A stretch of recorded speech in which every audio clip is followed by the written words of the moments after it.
Баршаларыңызға сәлем достар, каналыма қош келдіңіздер. Бүгін сіздермен красный бархат пирогын дайындайтын боламыз.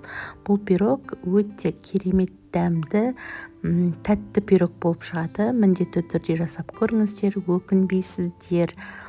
Алдымен осындай електен өткізіп аламыз ұнымызды, разрыхителімізді, және де 1 шай қасық какао, қантымызды салып араластырып аламыз. Сосын барып сары майымызды салып крошка жасайтын боламыз.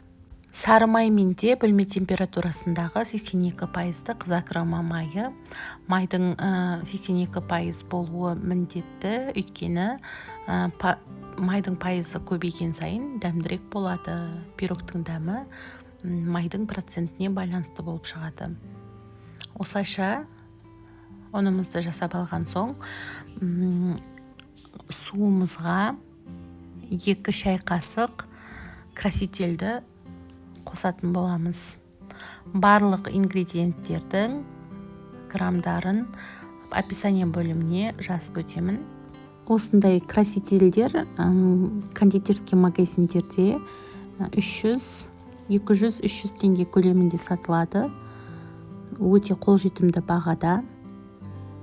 Осылай қызыл красителімізді қосып, сумен араластырып, жақсылап араластырып болған соң ұнымызға қосып, қамыр илейтін боламыз.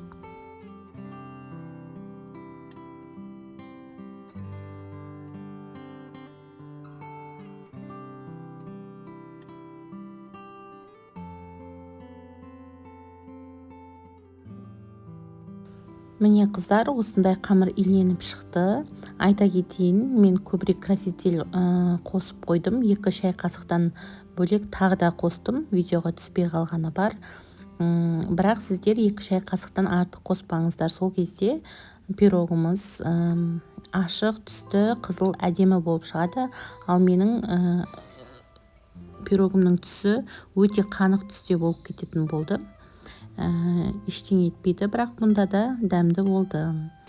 Осылай қамырымызды дайындап алған соң өлшеміз. Қамырымыз примерно 600 грамм болса, соның 200 граммын біз кішкентай бөлігін, 3-тен 1 бөлігін алып, осылай салафанға салып, морозильникке салып қоямыз.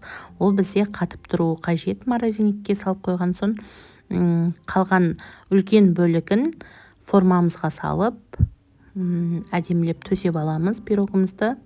Бортиктерін шығарамыз. Дәл видеодағыдай жасаймыз.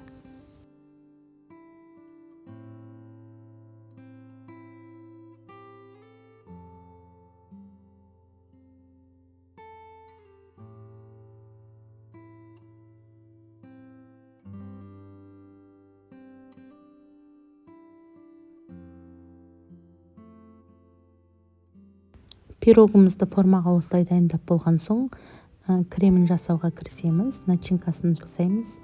Осылайша творожный сырды 500 грамм творожный сыр керек болады, және 150 грамм сахарный пудрамызды және 1 жұмыртқамызды салып араластырамыз.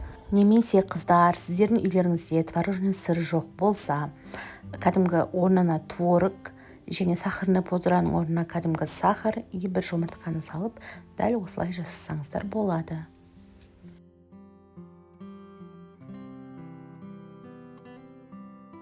Міне қыздар, бізде осындай масса дайын болады. Начинкамыз осылай әдемілеп ішіне орналастырамыз. Творогпен жасасаңыздар да осылай әбден езгілеп алсаңыздар болады. Жаңағы мұздатқышқа салып қойған қамырымыздың кішкентай бөлігін алып, осылайша терканың үлкен жағынан өткізіп, пирогымыздың бетін әдемілеп жауып шығамыз. Осы уақыт аралығында печкамызды 180 градусқа қыздырып қоямыз. Пирогымыз осылай дайын болған соң, қызып тұрған пешке 35-40 минут шамасында пирогымызды пісіріп алатын боламыз. Міне қыздар, пирогымыз дәл осылай пісіп шығады.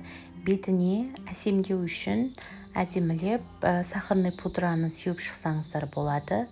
Егер красителін мен сияқты көп емес, дәл мөлшерімен описание бөліміндегідей салсаңыздар, пирогтарыңыздың түсі бұдан да қызыл болып, ашық түсті болып, әдемі болып көрінетін болады. кескенде осылай. Мен ыстық киімше сіздерге көрсету үшін асығып кескен болатынмын. Суытқан кезде бұдан да керемет болады.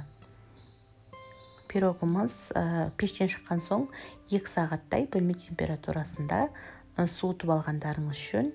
Видео ұнаса міндетті түрде лайк басып қолдап кетіңіздер.